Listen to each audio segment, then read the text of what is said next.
I'm speaking with Heinrich Schulze, a artist, a documentary photographer, and we're going to talk about Oaxaca. You were there when? I've been there in 2006. And this was the time when the people took over the city? Yes. Actually, they took over the city in June, September.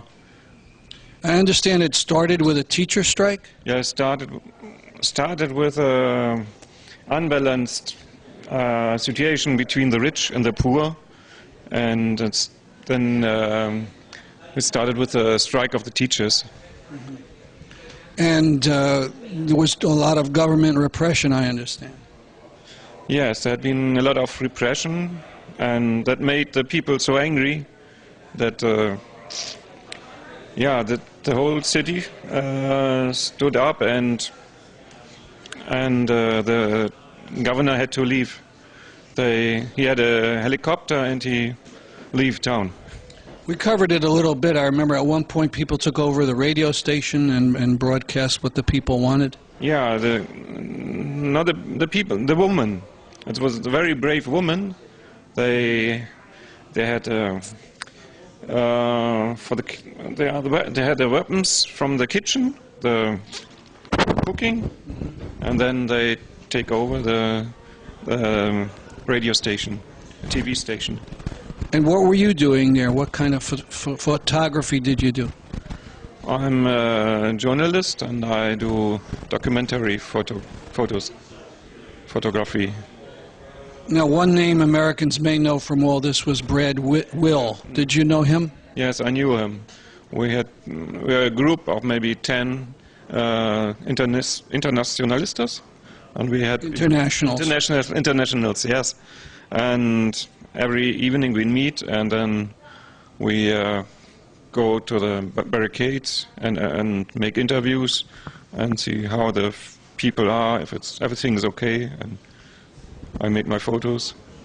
Were you near him when he was shot?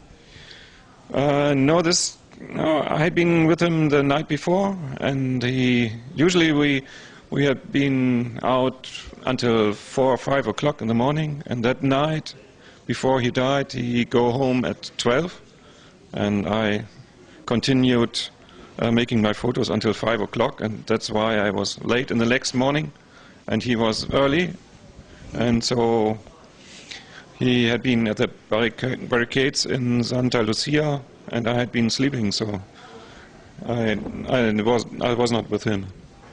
And a lot of people think he was deliberately killed. Do you think that? A lot of people what? Think he was deliberately singled out and killed?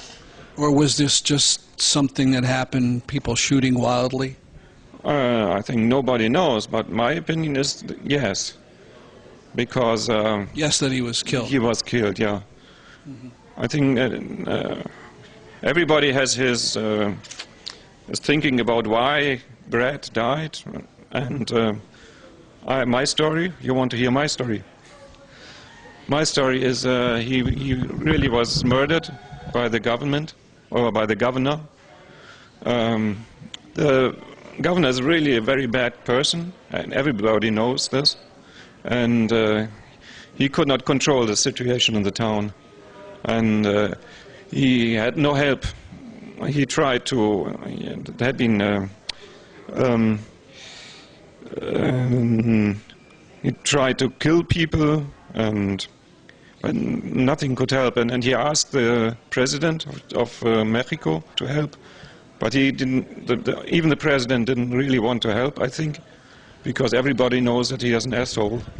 And I think that's killing a gringo, I think, was the trick to force the president to intervene. To intervene? Intervene, yeah, intervene. And they sent a lot of federal troops in? Yes, and it's worked like this, because the same day there had been a demand from the United States to stop this uprising, and next day the military had been in town and stopped the uprising. We have very little time, but I understand that in the end it was crushed. What do you hear from Oaxaca now, if anything? There's a lot of repression, and it doesn't look very, very good. But Oaxaca is a story of more than 1,000 years of people. They fight. They always fight against Aztecas. They fight during the Mexican Revolution. They fight 10 years ago, I think. This won't stop. Well, I wish we had more time. Yeah. Thank you very much. Thank you very much.